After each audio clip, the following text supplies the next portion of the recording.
REE antara rasuah dan penafian. Bukanlah sesuatu yang mengejutkan apabila bekas Ketua Pegawai Eksekutif Perbadanan Menteri Besar MBI Kedah dihadapkan ke Mahkamah Session hari ini atas pertuduhan meminta rasuah RM4 juta yang membabitkan kegiatan pelembungan unsur nadir bumi REE pada Mei lalu. Tertuduh Muhammad Sabri Osman, 63 tahun, mengaku tidak bersalah dan minta dibicarakan sejurus pertuduhan dikemukakan terhadapnya di hadapan Hakim Rohatul Akmal Abdullah. Mengikut pertuduhan, Muhammad Sabri didakwa meminta suapan bagi dirinya iaitu sebanyak RM4 juta daripada John Abad Per sebagai dorongan membantu syarikat kumpulan perlombongan REE Sedia Berhad menjalankan usaha sama perlombongan REE melalui suatu Memorandum Persefahaman MOU antara MBI Kedah dan syarikat terbabit. Beliau didakwa melakukan kesalahan itu di Central Hotel Hat Yai, Songkhla, Thailand pada 20 Mei lalu.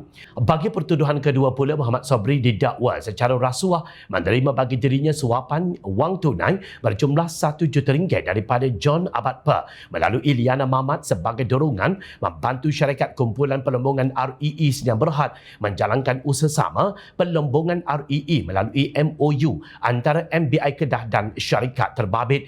Beliau didakwa melakukan kesalahan itu di pekarangan tempat letak kenderaan Wisma Darul Aman pada 29 Mei lalu. Berikutan itu, Muhammad Sabri didakwa mengikut Seksyen 16-A Akta Suruhanjaya Pencegahan Rasuah Malaysia SPRM 2009 yang jika sabit kesalahan boleh dijatuhkan hukuman penjara maksimum 20 tahun dan didenda 5 kali ganda nilai suapan. Pendakwaan dikendalikan Timbalan Pendakwa Raya SPRM Farah Yasmin Saleh, Natrah Fariha Rahmat dan Muhammad Ashraf Muhammad Tahir, manakala tertuduh diwakili Peguam Ibrahim Ismail dan Muhammad Zamri Ibrahim.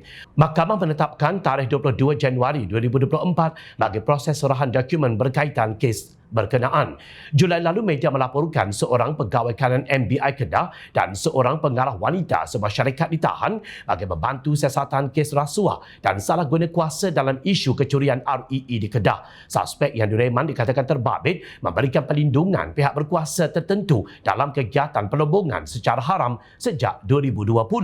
Sementara itu, di Kuala Lumpur, bekas setiausaha politik kepada Menteri Besar Kedah Muhammad Hilmi Abdul Wahab dihadapkan ke Mahkamah Session atas dua pertuduhan meminta dan menerima suapan berkaitan projek perlombongan unsur nadir bumi REE di sekitar negeri itu Julai lalu. Muhammad Hilmi mengaku tidak bersalah selepas kedua-dua pertuduhan terhadapnya dibacakan di hadapan Hakim Suzana Hussein. Sebelum ini, Datuk Seri Saifuddin Nasution Ismail menafikan dakwaan siri pendedahan mengenai insiden kecurian unsur nadir bumi REE hanya bertujuan mewujudkan naratif dan persepsi ke atas Menteri Besar Kedah Datuk Seri Muhammad Sanusi Makno. Sebaliknya, Setiausaha Agung Pakatan Harapan itu menegaskan beliau memiliki bukti berhubung insiden di Bukit Enggang Sik di Kedah yang ketika ini sedang disiasat beberapa pihak berkuasa. Malah beliau menegaskan tidak perlu meyakinkan mana-mana pihak berhubung pemilikan bukti bagi kes berkenaan. Sebaliknya, meminta Muhammad Sanusi menunggu proses pendakwaan kes terbabit dibuat di mahkamah selepas siasatan berkaitan insiden itu dimuktamadkan pihak berkuasa.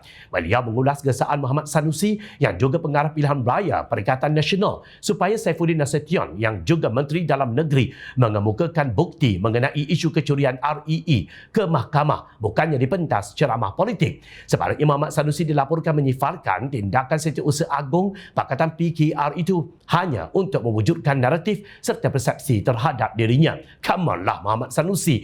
Isu utama sekarang ini adalah REE dicuri, disik. Pendedahan demi pendedahan mula terbongkar. Pendakwaan demi pendakwaan bakal mewarnai episod seterusnya. Rakyat sedang menyaksikan kebenaran dan ingat, rakyat sedang memerhati.